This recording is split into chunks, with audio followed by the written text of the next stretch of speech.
மாண்புமிகு முதலமைச்சர் அவர்களும் இன்னைக்கு எதிர்க்கட்சி தலைவராக இருக்கிற நானும் ஒரே காலேஜில் படித்த ஓல்டு ஸ்டூடெண்ட்.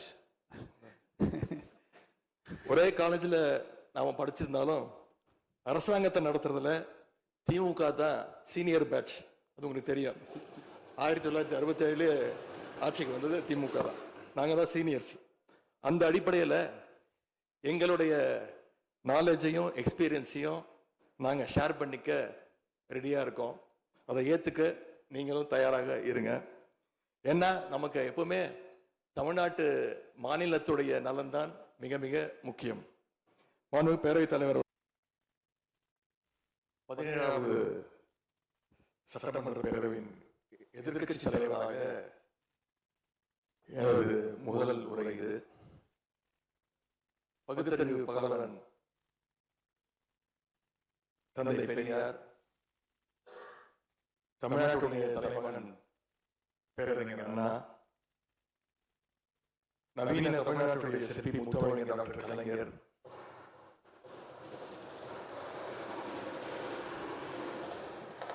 இந்தியாவுக்கே வழிகாட்டிய திராவிட மாடல் ஆட்சியை தந்த திராவிட முன்னேற்ற கழகத்துடைய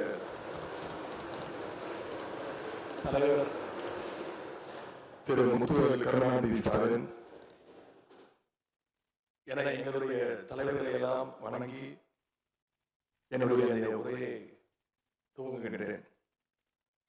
முதல்ல என்னை 2வது முறையாக தேர்ந்தெடுத்து இந்த சட்டமன்றத்திற்கு அனுப்பிய என்னுடைய சேப்பாக்கம் திருவல்லிக்கேணி தொகுதி மக்களுக்கு என்னுடைய நன்றியை நான் இங்கே தெரிவித்துக் கொள்கின்றேன். அதேபோல எங்கள் தலைவர் தலைமையிலான திராவிட முன்னேற்ற கழகத்துடைய கூட்டணிக்கு 1,52,82,782 வாக்குகளை தந்த தமிழ்நாட்டு மக்களுக்கு என்னுடைய நன்றியை நான் தெரிவித்துக் கொள்கிறேன். அதேபோல எங்களுடைய கூட்டணி சட்டமன்ற உறுப்பினருடைய வெற்றிக்காக உழைத்த திராவிட முன்னேற்ற கழகத்துடைய அனைத்து நிர்வாகிகளுக்கும், முத்தமிழர் டாக்டர் கலைஞருடைய உயிரினும் மேலான அன்பு உடன்பிறப்புகளுக்கும், தோழமை இயக்க தலைவர்களுக்கும் தொண்டர்களுக்கும் என்னுடைய நன்றியை நான் தெரிவிச்சுக்கிறேன். இந்த அவையில் எங்களுடன் எனக்கு வழிகாட்டக்கூடிய எதிர்கட்சி துணைத் தலைவர் அண்ணன் திரு K.N. நேரு அவர்களுக்கும், எங்களுடைய கொறடா அண்ணன் வேலு அவர்களுக்கும், துணை கொறடா அண்ணன் திரு கோவி செழியன், செயலாளர் அண்ணன் திரு தங்கம் தென்னரசு, பொருளாளர் அண்ணன் திரு M.R.K. பன்னீர்செல்வம் ஆகியோருக்கும், கழக சட்டமன்ற உறுப்பினர்களுக்கும் என்னுடைய நன்றியை நான் தெரிவிச்சுக்கிறேன். சட்டமன்றத்தில் நேற்று நாம அத்தனை பேரும் பதவி பிரமாணம் செஞ்சுக்கிட்டோம். அதன் இன்னைக்கு முதல் நடவடிக்கையா பேரவைத் தலைவரை இன்றைக்கு தேர்ந்தெடுத்திருக்கிறோம். வரலாற்று சிறப்புமிக்க இந்த சட்டப்பேரவையில மாண்புமிகு பேரவைத் தலைவராக தேர்ந்தெடுக்கப்பட்டிருக்கக்கூடிய உங்களுக்கும், துணைத் தலைவராக தேர்வு செய்யப்பட்டிருக்கக்கூடிய திரு ரவிசங்கர் அவர்களுக்கும், எங்களுடைய தலைவர் சார்பாகவும் கழக சட்டமன்ற உறுப்பினர்கள் சார்பாகவும் மீண்டும் என்னுடைய வாழ்த்துக்களை நான் தெரிவிச்சுக்கிறேன். மாண்புமிகு பேரவைத் தலைவர் அவர்களே, இங்கே ஏற்கனவே எல்லோரும் குறிப்பிட்டது போல நான் கேள்விப்பட்டேன், நீங்க எப்பொழுதுமே சிரித்த முகத்துக்கு சொந்தக்காரர்னு கேள்விப்பட்டிருக்கிறேன். அது மட்டும் இல்லை, எல்லோருடையும் மிகுந்த அன்போடு பழகக்கூடியவர் அப்படின்னு பலர் சொல்லி நான் கேள்விப்பட்டிருக்கிறேன்.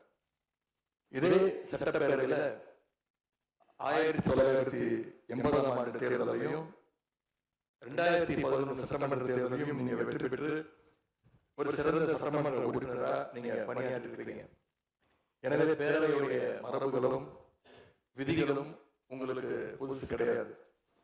நீங்க தேர்ந்தெடுக்கப்பட்ட இப்பொழுது சேர்த்து 3 முறையும் ஆளுங்கட்சி உறுப்பினராக சட்டமன்றத்துக்குள்ள நீங்க வந்திருக்கிறீங்க. இந்த முறை எதிர்கட்சிகளையும் அரவணைத்து செயல்படுகின்ற ஒரு பேரவைத் தலைவரா நீங்க பொறுப்பேற்றிருக்கிறீங்க. அந்த பொறுப்புல ரொம்ப சிறப்பா நடுநிலையோடு செயல்படுவீங்க அப்படிங்கிறதா எங்க அத்தனை பேருடைய எதிர்பார்ப்பு. அதே போல ஒரு எளிய பின்னணியிலிருந்து வந்த முதல் முறையாக சட்டமன்ற உறுப்பினராக பொறுப்பேற்றக்கூடிய மக்களால் தேர்ந்தெடுக்கப்பட்டிருக்கக்கூடிய திரு மாண்புமிகு ரவிக்குமார் அவர்கள் பேரவையினுடைய துணைத் தலைவராக உங்களுக்கு உறுதுணையாக இருந்து இந்த அவையை வழிநடத்துவார் அப்படின்னு நாங்கள் அனைவரும் நம்புகிறோம். மாண்புமிகு பேரவைத் தலைவர் அவர்களே, நம்முடைய மாண்பு முதலமைச்சர் அவர்கள் நேற்று எங்களுடைய தலைவருடைய வீடுகளுக்கும் அனைத்து கட்சி தலைவருடைய வீடுகளுக்கும் சென்று வாழ்த்துக்கள் எல்லாம் பெற்றுவிட்டு போனார். அந்த அரசியல் நாகரிகம் இந்த பேரவையிலும் தொடரணும் அப்படிங்கிறதா எங்களுடைய எண்ணம், எதிர்பார்ப்பு. ஏற்கனவே நான் சொல்லியிருந்தாலும் மறுபடியும் சொல்ல விரும்புகிறேன். திராவிட முன்னேற்ற கழகம் இந்த சட்டப்பேரவையில எதிர்கட்சியா இல்லாம ஒரு ஆக்கப்பூர்வமான எதிர்கட்சியாக நிச்சயம் செயல்படும். எங்க தலைவர் அவர்கள் சொன்ன மாதிரி திராவிட முன்னேற்ற கழகம் என்னைக்குமே ஒரு ஆக்க சக்தி தான். மாண்புமிகு பேரவைத் தலைவர்களே, இந்த பேரவைக்கு ஒரு மிகப்பெரிய வரலாறு இருக்கு. இன்னைக்கு இந்தியாவில் பண்பாட்டு ரீதியாகவும் பொருளாதார ரீதியாகவும் தமிழ்நாடு சிறப்பாக முன்னேறி இருக்கு அப்படின்னா இந்த பேரவையில் நடந்த விவாதங்கள், எடுக்கப்பட்ட முடிவுகள், இயற்றப்பட்ட சட்டங்கள், நிறைவேற்றப்பட்ட தீர்மானங்கள் இதெல்லாம் தான் ஒரு காரணம். பிற மாநிலங்களுக்கெல்லாம் ஒரு எடுத்துக்காட்டாக வழிகாட்டக்கூடிய வகையில் செயல்பட்டு இந்தியாவையே திரும்பி பார்க்க வச்ச சட்டமன்ற பேரவை இந்த தமிழ்நாட்டு சட்டமன்ற பேரவை. அப்படிப்பட்ட இந்த பேரவையில ஆரோக்கியமான ஆக்கப்பூர்வமான விவாதங்களுக்கு இடம் கொடுத்து ஜனநாயக மாண்புகளுக்கு முக்கியத்துவம் கொடுத்து பேரவைத் தலைவர் அவர்கள் என்றைக்கும் நடுநிலைமையோடு செயல்பட வேண்டும் என்று நாங்கள் அனைவரும் விரும்புகின்றோம். நாம் இங்க ஆளுங்கட்சி எதிர்கட்சி அப்படின்னு எதிர் வரிசையில் உட்கார்ந்திருந்தாலும் தமிழ்நாட்டுடைய வளர்ச்சி வரும்போது நாம் அனைவரும் ஒரே வரிசையில முன் வரிசையில் நின்று உழைக்கணும்னு நான் விரும்புகிறேன். அதைத்தான் தமிழ்நாட்டு மக்களும் எதிர்பார்த்துட்டு இருக்கிறாங்க, விரும்புகிறாங்க. திராவிட முன்னேற்ற கழகமும் அதைத்தான் விரும்புகிறது. எங்களுடைய தலைவர் அவர்கள் கடந்த 5 ஆண்டுகள்ல அடிக்கடி சொல்ற ஒரு வார்த்தை, இது எனது அரசு அல்ல நமது அரசு என்று எங்களுடைய தலைவர் அவர்கள் அடிக்கடி சொல்வார்கள். அதை நிரூபிச்சு காட்டியிருக்கிறார். சென்ற திராவிட மாடல் அரசுங்கிறது வாக்களிச்ச மக்களுக்கு மட்டுமில்லாம வாக்களிக்காத மக்களுக்குமான அரசாக தான் செயல்பட்டு வந்தது. ஆகவே இந்த புதிய அரசும் அனைவருக்குமான அரசாக உங்களுக்கு வாக்களிக்காத மக்களுக்குமான அரசாக செயல்படும் நான் விரும்புகிறேன். இந்த நேரத்தில் இன்னொரு விஷயத்தையும் இங்க நினைவுபடுத்த விரும்புகிறேன்.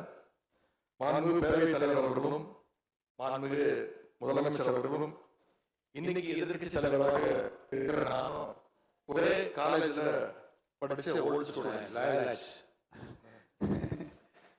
ஒரே காலேஜ்ல நாம படிச்சிருந்தாலும் அரசாங்கத்தை நடத்துறதுல திமுக தான் சீனியர் பேட்ச். அது உங்களுக்கு தெரியும். 1977 ஆட்சிக்கு வந்தது திமுக. நாங்க சீனியர்ஸ். அந்த அடிப்படையில எங்களுடைய நாலேஜையும் எக்ஸ்பீரியன்ஸையும் நாங்க ஷேர் பண்ணிக்க ரெடியா இருக்கோம். அதை ஏத்துக்க நீங்களும் தயாராக இருங்க. ஏன்னா நமக்கு எப்பவுமே தமிழ்நாட்டு மாநிலத்துடைய நலன் தான் மிக மிக முக்கியம். மாண்புமிகு பேரவைத் தலைவர்களே, நீங்க போட்டியின்றி தேர்வாயிருக்கீங்க.